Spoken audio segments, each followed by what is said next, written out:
बोला भारत माता की, बोला बोला भारत माता की, भारतीय जनता पार्टीचा, महायुतीचा आवाज नाही येत. आवाज यायला पाहिजे. आपला आवाज 10 वर्षापासून नाही, अनेक वर्षापासून या मतदारसंघाचा दिल्लीपर्यंत गेलेला आहे. भारतीय जनता पार्टीचा, महायुतीचा 2024च्या लोकसभेच्या निवडणुकीच्या प्रचाराच्या निमित्ताने आज आपल्या मालेगाव नगरीमध्ये दुसऱ्यांदा आपल्या महाराष्ट्र प्रदेशच्या सक्षम असं नेतृत्व, ज्यांचा महाराष्ट्राच्या कानाकोपऱ्यामध्ये भारतीय जनता पार्टीच्या प्रदेश अध्यक्ष म्हणून आणि एक फायर नेत्या म्हणून ज्यांचं नावलौकिक आहे, अशा आमच्या सगळ्यांच्या मार्गदर्शक आदरणीय चित्राताई, आजच्या कार्यक्रमाचे अध्यक्ष आमचे ज्येष्ठ नेते सुरेश नाना निकम, व्यासपीठावर सगळेच मान्यवर आहेत. माझ्यापेक्षा सगळे तोला मोलाचे आहेत, म्हणून मी सगळ्यांची दिलगिरी व्यक्त करतो.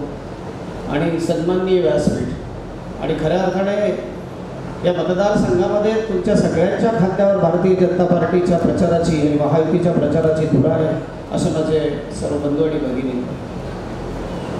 ताई, ह्या मतदारसंघामध्ये 2014ला, त्याच्या आधी 2009ला खासदार प्रतापदादा सोनवणे होते, त्याच्या आधी कचरूभाऊ राऊत, नंतर हरिचंद्र चव्हाण, आणि 2 वेळा आता तिसऱ्यांदा डॉक्टर सुभाष भामरे हे आमच्याकडे अधिकृत उमेदवार आहेत. 2009ला प्रतापदादांना या मतदारसंघातून धुळे लोकसभेतनं आम्ही त्यावेळेला निवडून दिलेलं होतं. त्याच्यानंतर 2014ला आदरणीय डॉक्टर सुभाषबाबा भामरे साहेबांना आमच्या मालेगाव बाह्य विधानसभेतून 74,000चं लीड मताधिक्य आम्ही मिळवून दिलेलं होतं. त्याच्यानंतर 2019ला डॉक्टर सुभाषबाबा भामरेंना आम्ही 94,000 मतांचं लीड या मतदारसंघात मिळवून दिलेलं होतं. आता 2024ची जी लढाई सुरू झालेली याच्यावर आम्ही गेल्या 10-15 दिवसामधनं पूर्ण मालेगाव बाह्य आणि मालेगाव जिल्हा पिंजून काढत आहोत. मतदारांमध्ये प्रतीक्षा फक्त आता 20 मेची झालेली आहे. मतदारांची मानसिकता झालेली आहे. मतदार 20 तारखेची आतुरतेने वाट बघत आहेत. आणि मला खात्री आहे या 4 जूनला 2014ला असलेलं आमचं 74,000चं मताधिक्य, 2019ला असलेलं आमचं 94,000चं मताधिक्य, या दोन्हींचा रेकॉर्ड तोडून आम्ही ह्या वेळेला मालेगाव बाह्यमधून 1.25 लाखाच्या वरती मताधिक्य डॉक्टर सुभाष भामरेंना मिळवून दिल्याशिवाय स्वस्त बसणार. इथं माझ्या महिला बसलेल्या आहेत. खरोखर आनंद होतो. ताईंनी सांगितलं, जयश्रीताई बोलल्या की आज देशाच्या सगळ्या याच्यामध्ये विकासात्मक वाटचालीमध्ये, आणि असं म्हटलं जातं की प्रत्येक गोष्टीमध्ये महिला या सर्वस्वी जरी नसल्या तरी बऱ्याच अंशी ह्या यश अपयश ह्या सगळ्या गोष्टींमध्ये नक्कीच त्यांचा हातभार असतो, आणि जास्तीत जास्त यशस्वी करण्यासाठीच त्यांचा हातभार असतो. मला शिवाजी महाराजांच्या काळातली ती गोष्ट आठवली. महिला म्हणून मी खास अभिमानाने मला त्या गोष्टीचा आज इथे मांडावीशी वाटली की शिवाजी महाराजांनी ज्या वेळेला रायगडाची निर्मिती केली त्यावेळी ते आर्किटेक्ट म्हणून हिरोजी इंदुलकरांना जबाबदारी दिलेली होती.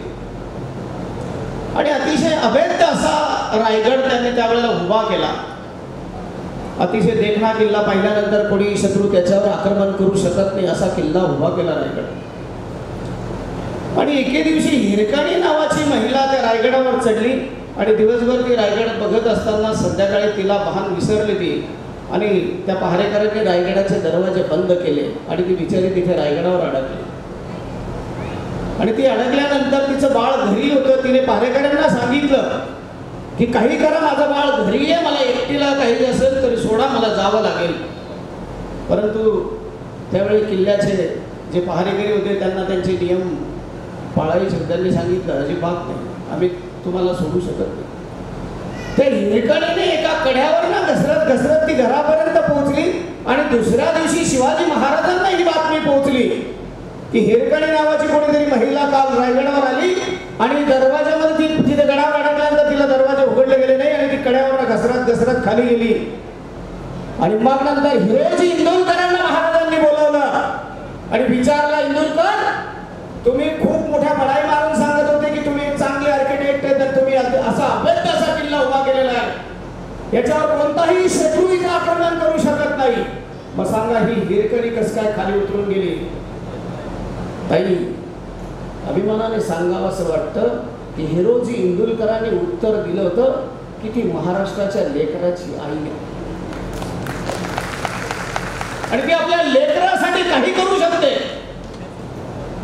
म्हणून अशा अनेक हिरकणी इथे माझ्या समोर दिसतात. ते आपल्या लेकरासाठी नाही पण आपल्या पुढच्या पिढीसाठी काही करू शकतात. अशा सगळ्या हिरकणी आज माझ्या समोर बसलेल्या आहेत. आज हे तुम्हाला सगळ्यांना आमच्या देशाचं कणखर नेतृत्व आदरणीय पंतप्रधान नरेंद्रजी मोदी यांच्या 10 वर्षाच्या कारकिर्दीमध्ये आणि 70 वर्षाच्या काँग्रेसच्या काळात जो दिवस म्हणजे कालावधी जो म्हणतो त्याच्यामध्ये जमीन आसमानचा फरक आहे. काँग्रेसने आम्हाला काय दिलं? कोणत्या सुधारणा होत्या काँग्रेसच्या काळामध्ये? आतंकवाद, दहशतवाद, इथं मुसलमान लोक बसलेले, काय दिले ना? चहाची टपरी, पान टपरी, याच्या व्यतिरिक्त काय दिलं? आणि 70 वर्षाचं पाप आज पण आमच्या समोर गल्लोगल्ली नाचतंय आणि आमच्या समोर सांगतंय की नरेंद्र मोदींनी अमुक करायला पाहिजे होतं. कधी शेतकऱ्यांच्या विषयावर आम्हाला बोललं जातं, कधी अमुक विषयावर बोललं जातं, यांचे नॅरेटिव्ह सेट होतात. पण मतदारांनी ठरवलेला या वेळेला 2024 ला अब की बार 400 पारचा नारा देऊन आम्हाला 400च्या वरती जागा निवडून आदरणीय देशाचे पंतप्रधान नरेंद्रजी मोदी यांना तिसऱ्यांदा आपल्याला पंतप्रधान करायचं. आणि हे 10 वर्षाचं जे फलित आहे, 70 वर्षाच्या पापाचं जे परिमार्जन मोदीजींनी करून अतिशय चांगला सक्षम भारत तुमच्या समोर उभा केलेला आहे, याची अनेक उदाहरणं देता येतील. आणि मोदीजींचा इतिहास सांगताना मला वाटतं ताई त्या ठिकाणी बोलतील. मोदीजींच्या बद्दल राष्ट्रीय राजकारणापासून तर प्रादेशिक राजकारणापर्यंत त्या बोलण्यासाठी आपल्याकडे आलेल्या आहेत. मला एवढं बोलायची गरज पण नाही. आपल्या राज्याचे नेतृत्व आदरणीय महायुतीचे पंतप्रधान आपले मुख्यमंत्री आदरणीय एकनाथजी शिंदे असतील, आपले लाडके उपमुख्यमंत्री देवेंद्रजी फडणवीस असतील, आपले लाडके उपमुख्यमंत्री अजितदादा असतील आणि महायुतीतले सगळे घटक पक्ष ते गतिमान सरकार म्हणून महाराष्ट्रामध्ये पण अतिशय विकासाची कामं करत आहेत. आता राहिलं आमच्या डॉक्टर सुभाष भामरे साहेबांनी खासदारकीच्या कार्यकाळामध्ये काय कामं केली. अरे सांगायचं झालं तर अभिमानाने सांगतो, माझ्या नेत्याने 10 वर्षामध्ये काय काय कामं केली. तुम्ही दिलेलं एक मत त्यांनी कसं सार्थकी लावलेलं याचे मी तुम्हाला नमुना उदाहरण दाखवेल. माझ्या या नेत्याने या धुळे लोकसभेमध्ये एकमेव लोकसभा असेल याच्यामध्ये 6 नॅशनल हायवे मंजूर केलेला एकमेव नेता असेल तर डॉक्टर सुभाष भामरे. आणि तुमचं एक मत 6 नॅशनल हायवे मंजूर करण्यासाठी डॉक्टर सुभाष भामरेंच्या कामे आलेले. माझ्या नेत्याने या ठिकाणी सुरवाडे जामफळसारखी 45 वर्षापासून प्रलंबित असलेला सिंचनाचा प्रकल्प होता. 2,500 कोटी देशाचे पंतप्रधान आदरणीय नरेंद्रजी मोदी यांच्या आपत्कालीन निधीमधून मंजूर करून सिंदखेडातले 100 गावं, धुळे ग्रामीणचे 100 गावं आणि अनेक वर्षापासून आमच्या मालेगाव बाह्यमधला माळमाथा भाग जसा शापित होता तिथल्या शेतकऱ्याला जणू काहीतरी शाप देतात. 2 दिवस दुःखात गेले, 2 वाट पाण्यात गेले, अजून किती राहिले तर डोईवर उन्हाळे भाकरीचा चंद्र शोधण्यातच जिंदगी बर्बाद झाली असं म्हणता म्हणता माझा शेतकरी खचत होता. या शेतकऱ्याला खरी गरज होती ती पाण्याची आणि ते पाणी देणारा माझा पाणीदार नेता जो होता डॉक्टर सुभाष भामरे. तुमच्या आमच्या एक मताने डॉक्टर सुभाष भामरेंनी या मतदारसंघामध्ये पाण्याचे प्रकल्प सोडवले. भागांमध्ये डावा कालवा असो, उजवा कालवा असो, चारी क्रमांक 8 असो किंवा पुनः प्रकल्पाचं पाणी सडाणा शहरासाठी पिण्याचा प्रश्न असो, हे सगळेच्या सगळे सिंचनाचे प्रश्न जे असेल डॉक्टर सुभाष भामरेंनी तुमच्या एका मतामुळे सोडवले. डॉक्टर सुभाष भामरेंनी काय केलं ते पण सांगतो. 10,000 कोटीचा मनमाड इंदोर रेल्वेचा प्रकल्प होता आणि त्या मनमाड इंदोर प्रकल्पाला त्यांनी गती दिली आणि नरडाने ते धुळ्यापर्यंतचं मनमाड इंदोर रेल्वेचं काम आता चालू आहे आणि पुढच्या टप्प्यामध्ये धुळ्या मालेगाव पासून तर मनमाड पर्यंतचा प्रकल्प चालू आहे. मला काही जाणकार मंडळी म्हणतात का मग इकडून का करता आलं? त्याचं कारण होतं इंदोर पासून येणारी इस्टर्न लाईन होती, तिला कनेक्टिव्हिटी देण्यासाठी पहिल्यांदा तिथून काम चालू करावं लागलं आणि मग धुळ्यापासून पुढचं काम चालू. हे तुमचं आमचं एक मत डॉक्टर सुभाष भामरेंनी मनमाड इंदोर रेल्वे. ज्या वेळेला संसदेमध्ये आपले गृहमंत्री आदरणीय अमित शाह साहेबांनी 370 कलम रद्द केला त्यावेळेला तुमचं आमचं एक मत डॉक्टर सुभाष भामरेंच्या रूपाने तिथं नरेंद्र मोदींच्या सरकारमध्ये होतं आणि त्या मतामुळे त्या ठिकाणी 370 कलम रद्द करण्यासाठी डॉक्टर सुभाष भामरे म्हणजे तुम्ही आम्ही त्या ठिकाणी होतो. हे तुमचं आमचं एकमत डॉक्टर सुभाष भामरेंचं होतं. ज्या वेळेला सीए सारखा कायदा लागू झाला त्यावेळेला तुमचं आमचं मत म्हणून डॉक्टर सुभाष भामरेंनी नरेंद्र मोदी सरकारमध्ये वोटवरती करायला तुमचं आमचं मत कामी आलेले हे सीए साठी. पाकिस्तानने पुलवामाचा त्या ठिकाणी दहशतवादाचा कट रचला आणि आमचे जवान शहीद झाले. ज्या मातेने रक्ताने पोचलेला तरणा बांड पोरगा ज्या वेळेला सीमेवर असतो आणि ज्या वेळेला त्या स्वतः जर त्याचा प्राण जर गेला तर त्या बिचारीचा तिची कोख आणि तिच्या डोळ्यात सुकलेले अश्रू बघताना सुद्धा अंगावर शहार येतात. असं वाटतं की ह्या आयुष्यामध्ये तिने मातेने काय कमवलं असेल. असे 2 उदाहरण मी आज आपल्या समोर देतो आणि पोचतो. आपला अभिनंदन कॅप्टन याचं हेलिकॉप्टर तिथलं विमान ज्यावेळेला पाकिस्तानच्या भूमीमध्ये कोसळलं त्यावेळेला तिथील गावातील त्याला अभिनंदनला पकडलं आणि त्याला तिथल्या मिलिटरीच्या हवाले केलं. त्यांनी मारझोड केली. 2 तासानंतर माझ्या देशाच्या पंतप्रधानांनी सांगितलं जर आमचा कॅप्टन भारताच्या भूमीमध्ये 2 तासाच्या आत आला नाही तर पाकिस्तानचं नाव जगाच्या नकाशावर मिटवल्याशिवाय राहणार नाही. त्यावेळेला पाकिस्तानने अमेरिकेकडे अनेक देशांकडे रडगाणं केलं की भारत आम्हाला धमकी देतोय. अमेरिकेने सांगितलं मोदीच्या नादी लागायचं नाही. 2 तासाच्या आत त्या ठिकाणी कॅप्टन बागा बॉर्डर आला. तुमचं आमचं एकमत डॉक्टर सुभाष भामरे कृषी त्या ठिकाणी संरक्षण राज्यमंत्री होते. त्यांनी आपल्या गाडीमध्ये बसवलं आणि पंजाबच्या एका हॉस्पिटलमध्ये त्या कॅप्टनवर त्या ठिकाणी इलाज केले आणि त्याला घरी सोडलं. हे तुमचं आमचं एकमत त्या ठिकाणी कामी आलं. इतक्या लांब जाण्यापेक्षा आपल्या धुळे तालुक्यामध्ये बोरवीर नावाचं गाव आहे. तिथे चंदू चव्हाण नावाचा एक गरीब कुटुंबाचा मुलगा सैन्यामध्ये काम करत असताना अचानक तो पाकिस्तानच्या भूमीमध्ये भरकटला आणि पाकिस्तानच्या त्या ठिकाणी सैन्याने त्याला पकडलं आणि नजर कैदेत ठेवलं. त्याच्यावर अनेक अत्याचार केले गेले आणि त्या गावावर शोककळा पसरली. संपूर्ण गाव दुःखमय झालं आणि त्या ठिकाणी बाबांना सांगू लागलं की डॉक्टर सुभाष भामरे साहेब तुम्ही संरक्षण राज्यमंत्री आहात की आमचा मुलगा आमच्या भूमीमध्ये आणायचा आहे, तुम्हाला जबाबदारी घ्यावी लागेल. डॉक्टर सुभाष भामरेने त्या मातेचे अश्रू पुसले तिला शब्द दिला की तुझा मुलगा मी तुझ्या भूमीपर्यंत तुझ्या घरापर्यंत आणून देईल असं. आणि थोड्याच दिवसामध्ये त्यांनी परत पाकिस्तानच्या दूतावासाशी संपर्क करून सांगितलं की आमच्या भूमीतला जवान जर परत नाही आला तर त्याचं तुम्हाला वाईट परिणाम भोगावे लागतील. काही दिवसानंतर चंदू चव्हाण त्या मातेसमोर बोरवीरला आला. तुमच्या आमच्या डोळ्यावर विश्वास बसणार नाही. जेव्हा आम्ही डोळ्याने बघितलं त्यावेळेला चंदू चव्हाण आहे का नाही आमचा स्वतःवर विश्वास बसत नव्हता आणि तो चंदू चव्हाण त्या मातेच्या खुशीमध्ये जेव्हा विसावला त्यावेळेला तुमचं आमचं एक मत डॉक्टर सुभाष भामरेंनी तिथे वापरलेले आहे. म्हणून या ठिकाणी तुम्हाला सगळ्यांना आणि हे तुमचं एकमत अनुभवलंय. काँग्रेसने आजपर्यंत फक्त तुष्टीकरणाचे राजकारण केले, ध्रुवीकरणाचं राजकारण केलेलं आहे. पोट भरून राजकारण करणारी काँग्रेस आहे. काँग्रेसच्या उमेदवाराची ज्या वेळेला उमेदवारी घोषित झाली त्यावेळेला 500 वर्षानंतर एका ताडपत्रीत राहणाऱ्यांच्या रामलल्लाचं दर्शन करायचं यांना आठवण नव्हती. काँग्रेसने 26 वकील लावून सुप्रीम कोर्टामध्ये राम मंदिर होऊ नये अशी याचिका दायर केलेली होती. आमच्या सरकारने त्या ठिकाणी राम मंदिरासाठी लढा दिला. आमच्या बाजूने निकाल लागला आणि 500 वर्षानंतर रामलल्लाचं दर्शन आज अयोध्येमध्ये भव्य अशा मंदिरामध्ये बघायला मिळतं. ते तुमचं आमचं एकमत होतं डॉक्टर सुभाष भामरेंचं एकमत.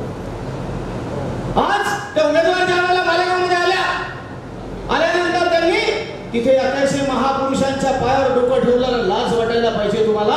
एखाद्या चांगल्या मंदिरात गेले असते रामलल्लाचं दर्शन आधी घेतलं असतं तर त्यावेळेला तरी तुम्हाला लोकांनी म्हटलं असतं तुम्ही राजकारणासाठी मुस्लिम समाजाचा वापर करतात, तुम्ही मुस्लिमांचं ध्रुवीकरण करतात, तुम्ही राजकारणासाठी त्या समाजाचं तुष्टीकरण करतात, त्या समाजाचा वापर करतात. अशी नीच प्रवृत्ती जर कधी काँग्रेसची असेल तर त्यावेळेला ह्या ठिकाणी धर्मद्वेष निर्माण होतो आणि या धर्मद्वेषामध्ये भारताचं आणि याच्यामध्ये आपल्या याच्यामध्ये महासत्तेमध्ये वाटचाल करत असताना हा धर्मद्वेष सगळ्यात मोठा अडथळा.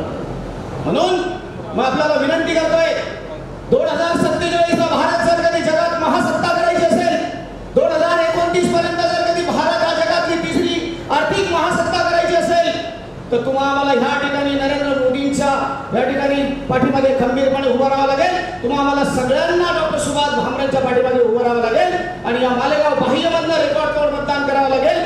जर कुठे फतवे निघत असतील 95% मतदान करा, 99% मतदान करा, 100% मतदान करा तर तुम्ही आम्ही ह्या ठिकाणी आमची मनोदुर्बलता जर दाखवत असू तर तुम्ही त्या धर्माला कलंक आहात.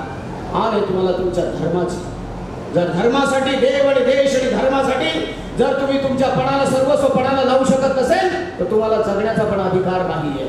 म्हणून या ठिकाणी मी देव, देश आणि धर्माच्या रूपाने तुम्हाला आज आव्हान करतोय.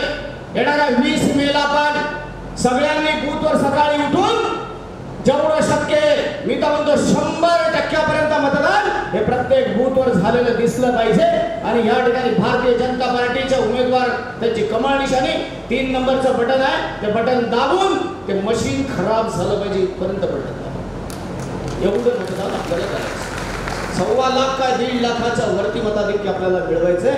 आणि या ठिकाणी डॉक्टर सुभाष भामरेंना लोकसभेतून 3.5 लाखाच्या वरती मताधिक्य देऊन आपल्याला संसदेमध्ये पाठवायचं.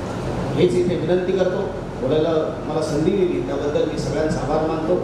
ताई, मनापासून आपण इथे आल्यात, आपल्या मालेगाव नगरीमध्ये स्वागत करतो. काही चूकभूल झाली असेल तर आम्हाला पदरात घ्या. नक्कीच आम्ही आपल्या सेवेसाठी तत्पर असतो. धन्यवाद. सरांचं भाषण अत्यंत जोरदार झालेलं